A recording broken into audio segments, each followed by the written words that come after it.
Nation of Fitin10, welcome to day 12.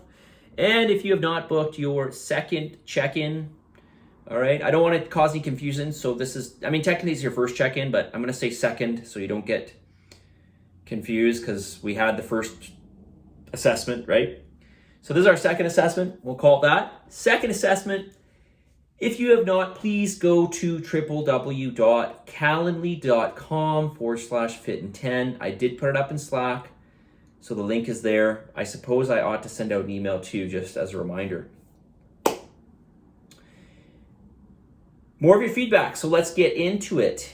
This is under the heading, is there anything you would like me to cover in this week's video series? Low carb, high fat, and constipation. This is usually not a problem for me. All right, so I'm assuming it is now obviously it is a problem for you. So yes, how do we improve gut motility? Really is what we're talking about here, and there are several ways or several things we can do to help improve that. And certainly it can be a little bit harder because, well, you're not eating as many carbohydrates if you're on a higher protein, higher fat diet, which some of you are in this challenge. It makes it harder to get those fibrous foods. Certainly not impossible, but it does make it harder for sure because some of the high carbohydrate foods, those high starch or even high sugar foods like fruit, they contain fiber, and you don't get to have that many carbs in your diet, so it does make it a little bit harder. So here are some things that will help with gut motility. All right, number one, and this is really, really important, is drinking more water plus salts. Okay, when I say salts, I mean electrolytes. So getting water, but also getting an electrolyte mix, okay, that would contain things like sodium, chloride, potassium, magnesium, calcium, all of your essential salts. And there's others, of course, there as well. Some of your trace minerals. Okay, these are all going to play a part in healthy gut motility.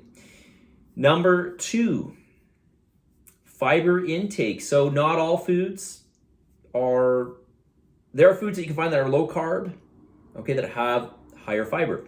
So some examples will be things like avocados or berries or chia seed or ground flax. A lot of the cruciferous vegetables, things like broccoli, Brussels sprouts, cauliflower, these types of things are going to have a lot of fiber and not a lot of carbohydrates. Another one would be nuts. Okay, nuts are going to have, they've got, generally speaking, a good amount of fiber in them.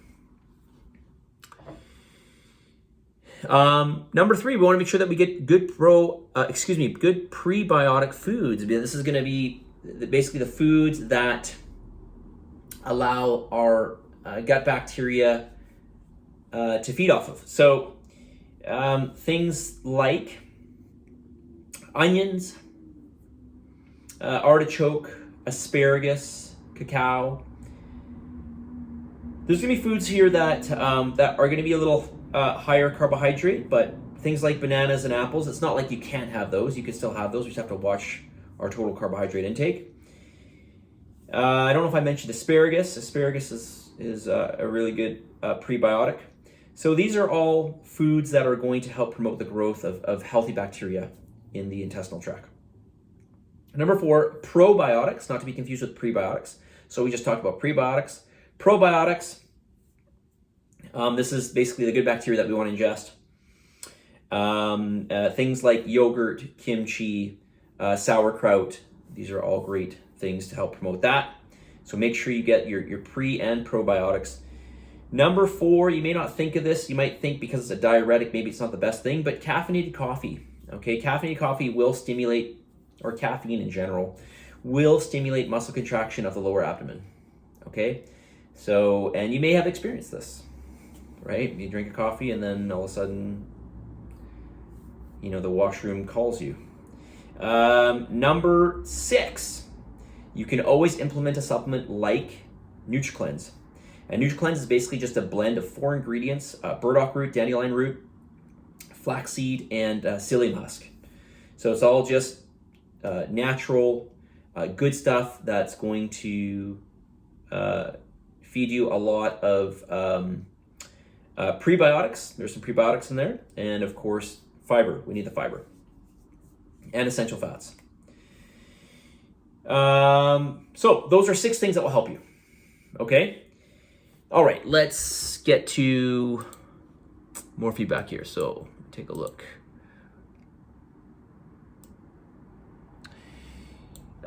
This is under name something. You can name something specific you can improve upon for the following week. I have not read these, so I can improve upon planning my food out more often and eating more of my calories. Yeah, planning is the name of the game in this. It's a game changer. It's just you can still make progress without planning, okay? But you will not get the same degree of progress.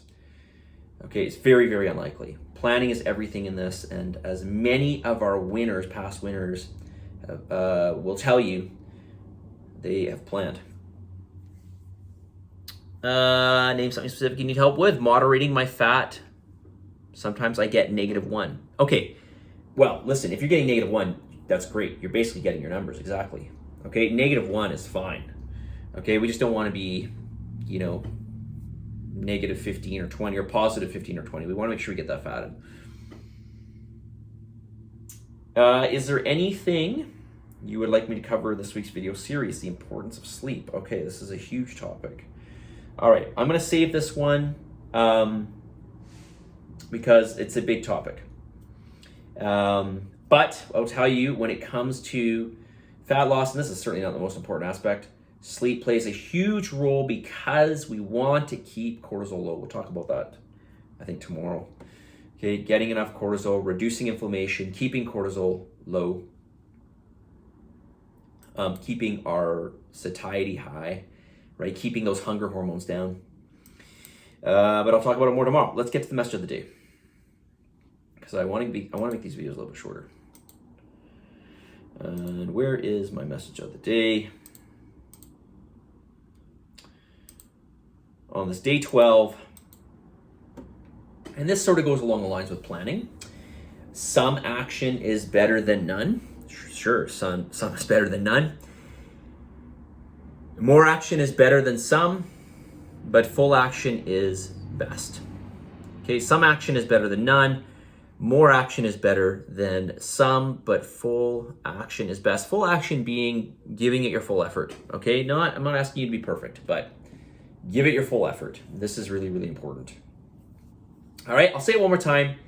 Some action is better than none. More is better than some, but full action, full effort is best. Give it your full effort, you guys, every day. And if you're not, and you can improve, don't even necessarily try to go from, let's say you're doing 50% of what you're supposed to do, and I want you obviously to do that 100%, but try to move yourself to 60 or 70%, something like that, okay?